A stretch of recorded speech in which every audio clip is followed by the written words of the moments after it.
What's up mga Kokote? It's me Kuya Kyle and welcome to Kuwader, wherein learning is the name of the game. At kung bago ka pa lang dito sa YouTube channel, don't forget to click and subscribe, like and share buttons for more updates and videos. So ayun guys, welcome sa ating introduction.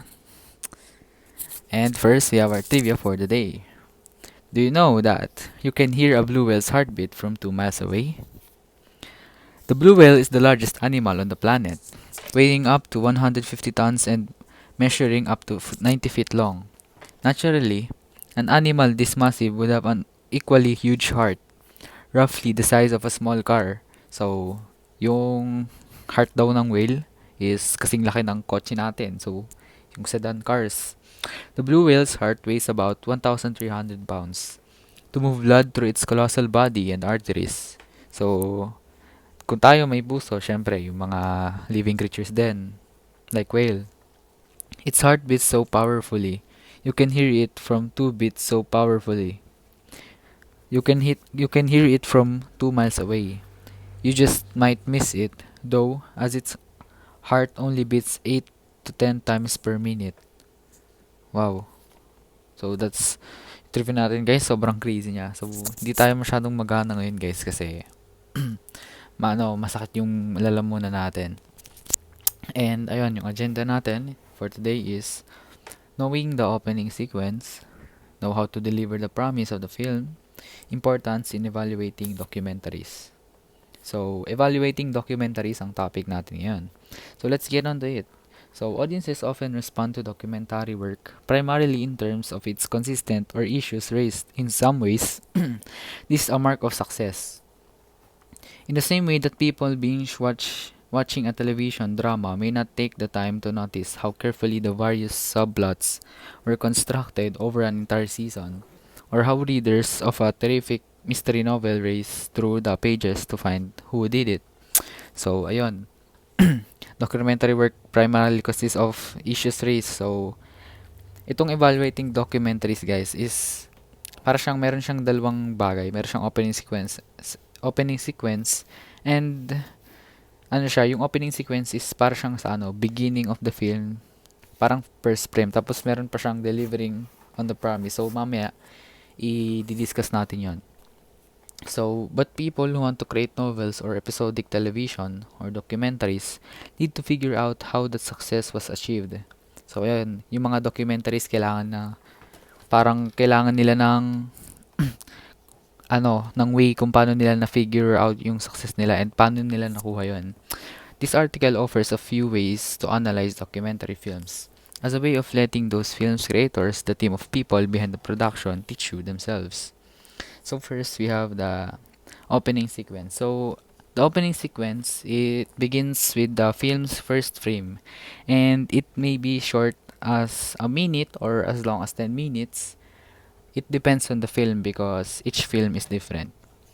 But if we're gonna talk about the general terms, the opening sequence, it contains the DNA of the entire film to come.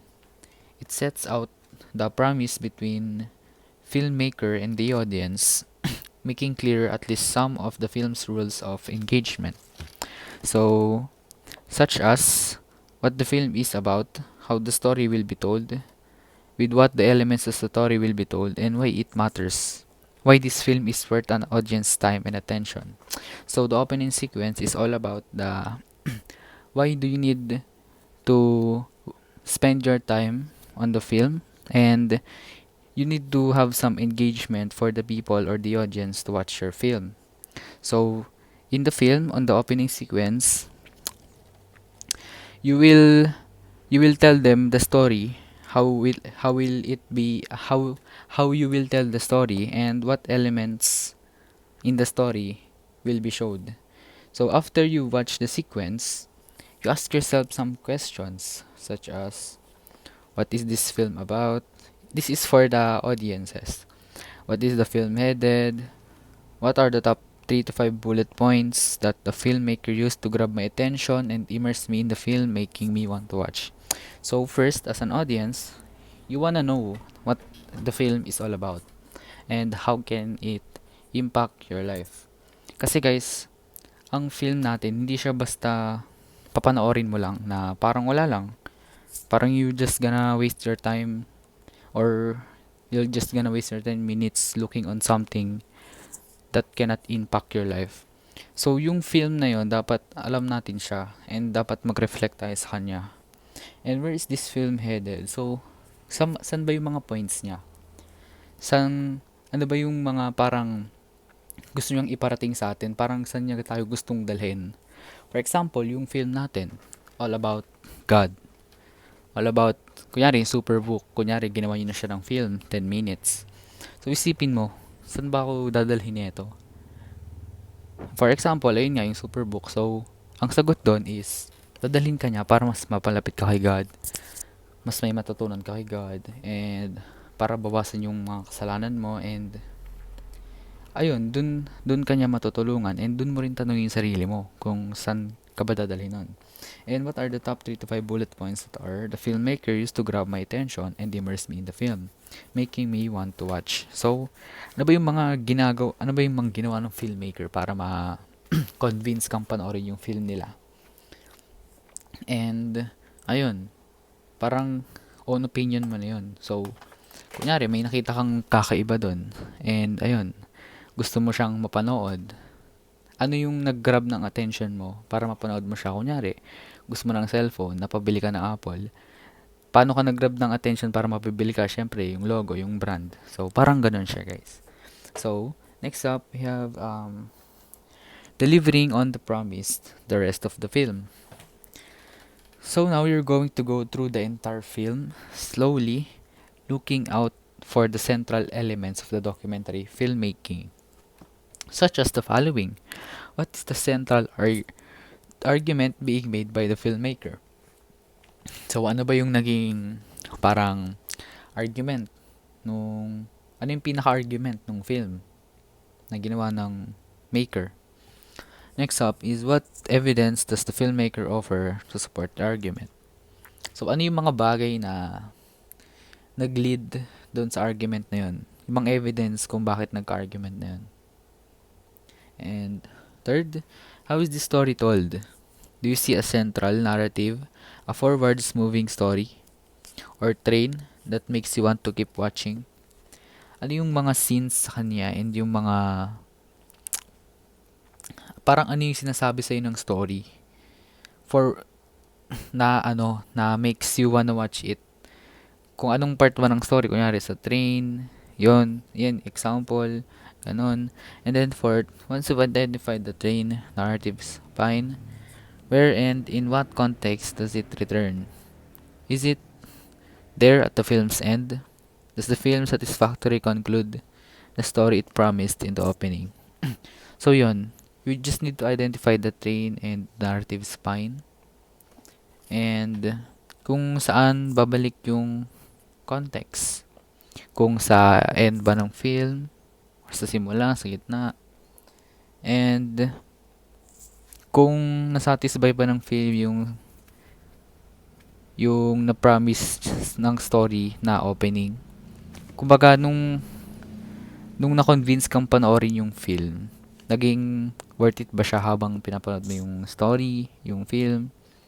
Para na-satisfy ka ba? Ganun. Then, fifth, who are the people in the film? What role does each play in the overall story? So, of course, sa isang film, may mga characters and meron silang sari-sariling roles. So, nasa sa'yo na yun kung sino yung nag-play ng pinaka-the best or sino yung parang may low performance sa overall na story. Kasi yung each role sa film, meron silang character na kailangan nilang i-imitate. Ganon. So next, what other elements stand out in this film? For example, does something stand out in the terms of editing, music, or cinematography? Of course, yung film natin, kailangan na rin natin siyang tignan kung gaano siya kaganda, kung gaano siya ka-appealing. For example, yung editing niya. Simpleng edit ba siya? Pag napanood nyo ba yung film, gaano ba siya kaganda, gaano pa siya binigyan ng effort, Deserve ba ng high rate ng film? Or kung graded man yung film, deserve ba ng high na i-rate ng perfect yung film? So, nasa sa inyo yun, guys. No? Kung, kung anong tingin nyo sa mga edits. And sa music naman, saktong-sakto ba yung nagamit na music bawat scene? Sakto ba yung mga effects? Sakto ba yung background music? Nakaka-satisfy ba? Nakakasarap ba sa tenga? Hindi ba masyadong overacting? Ganon. And yung cinematography, yung cinematics, guys. Parang may highlight na mga bagay. Goods ba yung transition, yung pagta-transition ng story, yung sunod-sunod ng story, goods ba siya? So, ayun guys, nasa sa inyo yun. And next up we have, can you identify individual sequences that have a unique focus and a clear beginning, middle, and end? So, dun ba sa film na pinanood mo, kaya mo ba siyang ma-identify kung ano yung mga naging focus bawat scene or bawat takbo ng movie? Kung maayos ba, naintindihan mo ba ng maayos yung simula, yung takbo ng story, simula hanggang dulo? Kung maayos ba yung pattern sa'yo, nagets mo ba? Kung bakit nagkaganon, bakit nagkaganyan? So yun guys, isa din siya sa mahalagang bagay na kailangan nating pagtuunan ng pansin. Do you see how the ordering of the sequences also advances the overall narrative? Kung maganda ba yung pagkaka-order ng mga sequences niya sa buong story, sa buong film? Kung sa tingin nyo may kulang ba, may mali ba na dapat dito pa yan, dapat dun pa yan, dapat ganito muna, or ganon. And then, does the film's pacing feel slow to you? Does it feel dense information? Or is it just right? Then yun guys, kung masyado bang mabagal yung film, masyado bang pinapahaba yung scene which is hindi man kailangan, or masyado siyang dense, parang kulang siya sa information, masyadong sabihin nating mabilis, puro cut, pabitin, or sakto lang. Sakto lang siya, is tamang-tama lang guys, perfect, all flow, ganun. And the next, importance of evaluating documentaries. Measuring this impact has become increasingly important. As funders of documentary and issue-based films want to look to understand the return on investment of films in terms of social impact so that they can compare them with other projects, including non-media, direct service projects. Not only do documentaries provide also an opportunity to understand and connect with the world, they're also a great way to gather together with friends to watch and engage around the important issues of our times. Watching more documentaries is important, but talking about them together as person is equally important. So ayun guys, ayun yung importance ng ating evaluating documentaries, and ayun yung importance, and ngayon alam niyo na kung bakit importante ang topic natin ngayon. So, that's all guys. Thank you for listening. Again, huwag kalimutan mag-subscribe, like, and i-share ang ating video. And bye-bye.